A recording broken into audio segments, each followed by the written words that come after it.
В морозных окрестностях Иркутска, где холод проникает в каждую щель, а ветер воет, как одинокий волк, раскрывается трогательная история о преданности и любви. На заброшенной городской свалке жил необычный пес по имени Мишка. Он не был породистым или ухоженным. Его шерсть была потрепана, и тело иссохло от постоянной борьбы за выживание.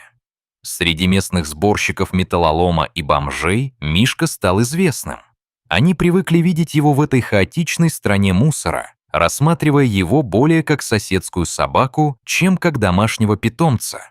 В то утро воздух казался гуще обычного. На свалке было необычно тихо, как будто сама природа затаила дыхание.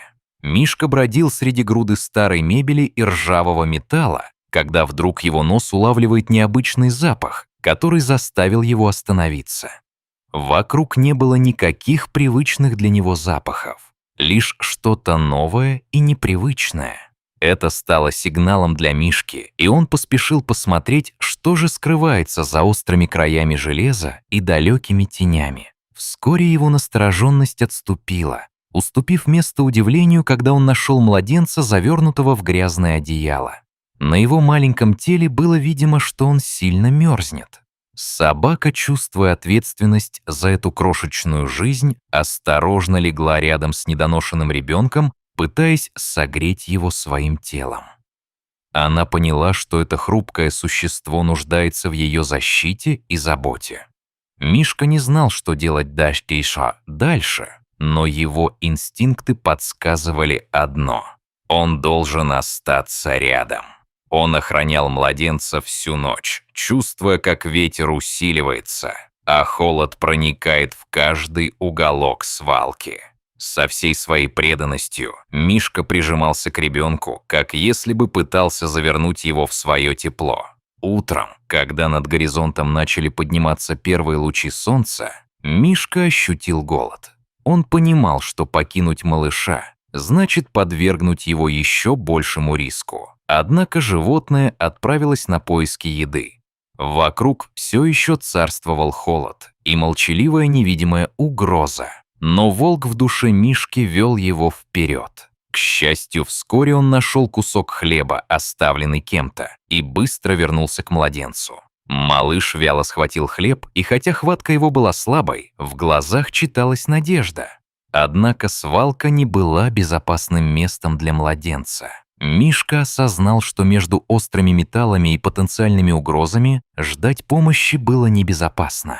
Внезапно несколько старых ржавых труб, которые имели опасное склонение, начали падать, и именно в этот момент Мишка бросился вперед, спасая младенца от любой бури, которая могла их настигнуть. Это событие стало для Мишки испытанием, и он решил, что им необходимо покинуть это место, ища более безопасное укрытие. Он тащил младенца к дороге, аккуратно перетаскивая его через неровности свалки. По мере их продвижения Мишка издавал низкий настойчивый лай, привлекая внимание проезжающих машин. Вскоре один из водителей, Николай, остановился, заметив странную картину.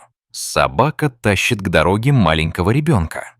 К его удивлению, он быстро понял, что малыш нуждается в помощи. С сожалением он собрал их обоих в своем грузовике. И Мишка, несмотря на весь шок от изменений, не покидал сына, показывая всю свою заботу. Они прибыли в ближайшую деревню, и новость о находке быстро распространилась. Фельдшер Екатерина, увлеченная своей работой, сразу же организовала осмотр младенца, когда увидела их. Мишка следовал за ней по пятам, не желая оставлять своего нового друга даже на минуту. Екатерина была потрясена, найдя малыша в таких суровых погодных условиях. Но с Мишкой посвялкой, согревающим его своим теплом, надежда зажглась в ее сердце. Местные жители и даже журналисты собрались у фельдшерского пункта, желая узнать о бережном отношении к маленькому Саше и его защитнику. Мишка, казалось, не обращал внимания на славу. Он интересовался только состоянием малыша. И Екатерина была поражена, увидев, что Саша, несмотря на все трудности, был в удивительно хорошем состоянии. Местные жители быстро организовали помощь с одеждой и питанием, обеспечивая все необходимое для обоих. С каждым днем Мишка становился все более самоотверженным. Он ел только после того, как убедиться, что Саша спит комфортно и в безопасности. Местные жители строили теории о происхождении малыша, но Мишка оставался здесь, охраняя того, кто стал его самым заветным сокровищем. Позже, ночью, он предупреждал всех о пробуждении Саши, поднимал голову и заставлял всех смотреть, как только тот начинал дергаться в своем крепком сне. История Мишки быстро стала легендой. Его преданность и готовность защищать младенца стали темой для обсуждения в деревне. Даже региональные власти узнали о его подвигах. Между тем, Саша начал набирать вес и силы. Он преобразился и стал источником радости для всех. Мишка же, следя за его развитием, понимал, что его дружба с новым другом только усиливается. Екатерина, пораженная не только состоянием малышки, но и качеством их нового жилья, начала готовить дом к полноценному появлению Саши.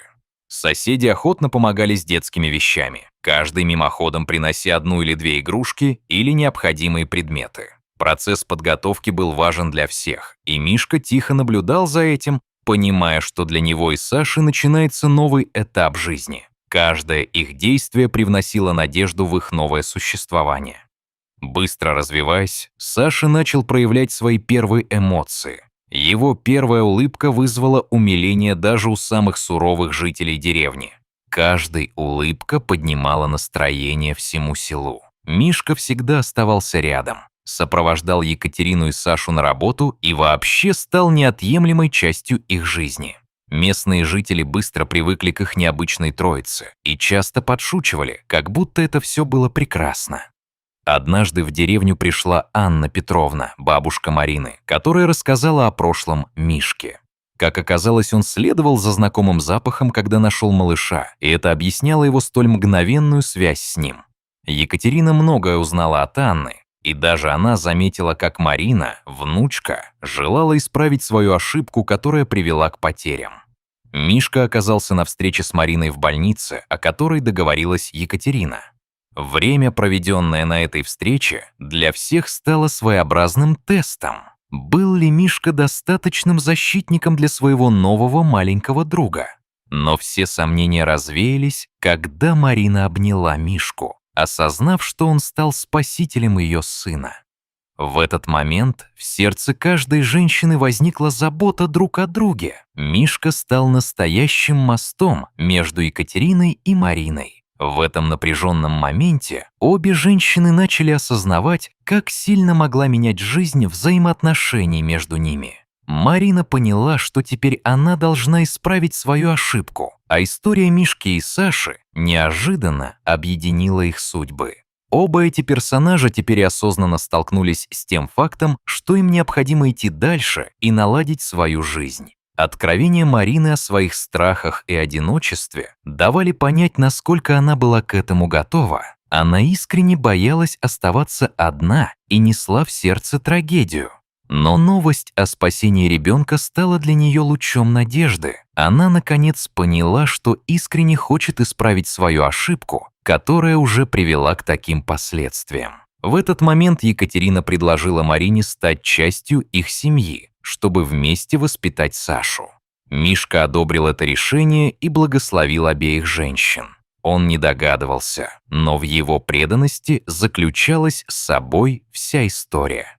Марина к тому же спросила, как объяснить это малышу, когда он подрастет, и Екатерина призывала к тому, чтобы в семьях всегда было искреннее понимание.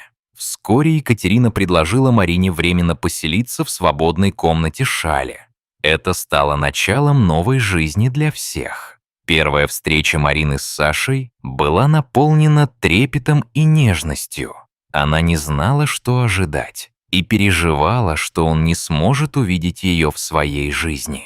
Но и Мишка, настороженно наблюдая за происходящим, был готов вмешаться при необходимости, чтобы их отношения стали более теплыми. С нового дня в доме установился новый распорядок. Екатерина работала, а Марина заботилась о Саше. Мишка стал связующим звеном между членами семьи, обеспечивая необходимую поддержку, когда между ними возникали неловкие моменты. Он проявлял заботу, подвигаясь к нему и как бы изображая свое спокойствие. Марина начала проявлять интерес к медицине, изучая все, что могла, и предложение о помощи Екатерины впервые стало для нее настоящей возможностью. Каждый день Мишка помогал сглаживать неловкие моменты между женщинами, поддерживая их разговоры. Так как Марина открылась о своих страхах и сомнениях, Екатерина делилась своим опытом в уходе за ребенком и заботой о других. Мишка, который внимал двум женщинам, понимал важность каждого момента, когда они разговаривали. Эта семья, собственно, стала примером любви и прощения, объединяя их мир в одно целое. Местные жители начали приводить их в пример, рассказывая о силе материнской любви и собачьей преданности. Вскоре их сюжетом стали интересоваться даже официальные органы, и комиссия из органов опеки посетила семью, узнав о заботе о малыше от Мишки, который впечатлил проверяющих своим вниманием и нежностью. Разумеется, комиссия дала положительное заключение. Семья справилась со своими обязанностями и давала Саше ту любовь, в которой он нуждается. После визита комиссии о них заговорил благотворительный фонд, который предложил помощь и поддержку в развитии их жизненных навыков и улучшении жилищных условий. Тем временем Марина начала посещать подготовительные курсы в медицинском колледже с желанием стать специалистом. Желание на самом деле удивляло и вдохновляло ее. Она понимала, что теперь искренне может помочь другим. Мишка, всегда проявляя большое понимание, одобрял все эти перемены, поддерживая ее во всем. Сельчане объединились, чтобы построить пристройку к дому. Ведь пространство требовалось не только для комфорта, но и для создания детской комнаты. Мишка следил за процессом с особым интересом, особенно когда сначала делали детскую комнату. Лето принесло много работ и забот, и даже начались съемки документального фильма о семье. История их жизни продолжала развиваться, и вскоре Марина успешно сдала свои первые экзамены в медицинском колледже. Радость от ее успеха трогала всех. Саша же научился произносить свои первые полные предложения, чему все вокруг были безмерно рады.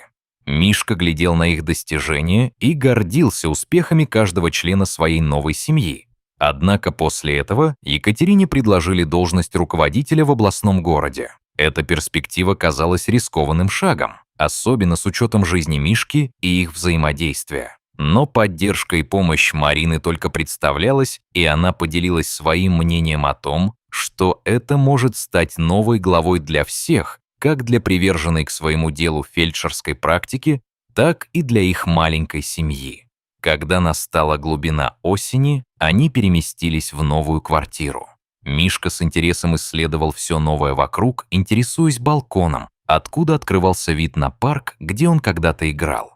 Переезд состоялся в конце осени, и с каждым днем Мишка быстро освоился, находя идеальные маршруты для прогулок с Сашей и помогал ему легче перенести перемены в жизни. Работа Екатерины и Марина быстро вводила систему в их новую жизнь. Екатерина погрузилась в работу в новой клинике и завоевала уважение среди коллег, доказывая всем, что Мишка и ее связь с ним стали неотъемлемой частью их новой жизни. Марина, совмещая учебу с работой на должности младшего медицинского персонала, сталкивалась с новыми вызовами, но была рада, что теперь входила в медицинский мир. Мишка же стал настоящей звездой педиатрического отделения, поднимая настроение детям, и его доброта не оставляла никого равнодушным. Руководство клиники, впечатленное его поведением, предложило создать программу канистерапии с его участием, и таким образом Мишка стал идеальным кандидатом.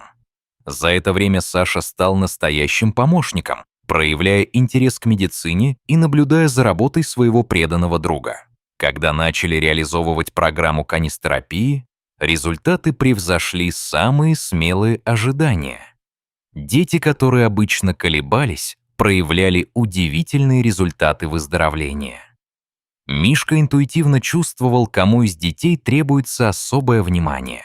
Особенно запомнился случай с девочкой, которая отказывалась вставать после лечения, но в конечном итоге смогла сделать свои первые шаги благодаря дружбе с Мишкой. Случай с девочкой привлек внимание местного медицинского сообщества, а Екатерина и Марина создали новый подход в лечении детей, который учитывал эмоциональное состояние пациентов. Они оценили то, как качественно Мишка взаимодействовал с маленькими пациентами, и Саша стал главным помощником в общении с детьми, рассказывая свою историю спасения.